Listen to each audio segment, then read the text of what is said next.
న్యూఢిల్లీలో జరిగిన ప్రత్యేక కృషి కార్యక్రమంలో ప్రధాని నరేంద్ర మోడీ వ్యవసాయం, పశుసంవర్ధక, ఫిషరీస్, ఫుడ్ ప్రాసెసింగ్ రంగాలకు 5,450 కోట్ల విలువైన ప్రాజెక్టులను దేశానికి అంకితం చేశారు. అలాగే 815 కోట్ల విలువైన కొత్త ప్రాజెక్టులకు శంకుస్థాపన చేశారు.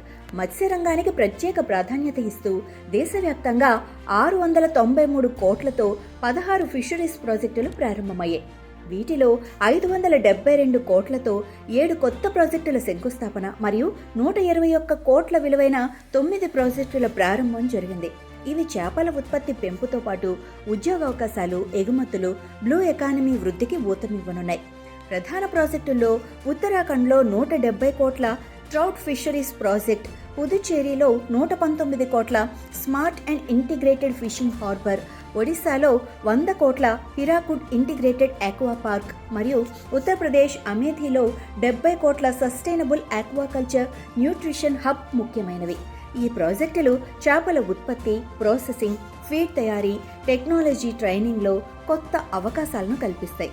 చిన్న, భూమి లేని రైతులకు అదనపు ఆదాయం అందించడమే ప్రధాని మోడీ లక్ష్యమని ఆయన స్పష్టం చేశారు. Indian sea food consumption revolution మొదలైంది. మేము వేస్తున్న ఈ మొదట అడుగులో మీరు భాగమవ్వండి.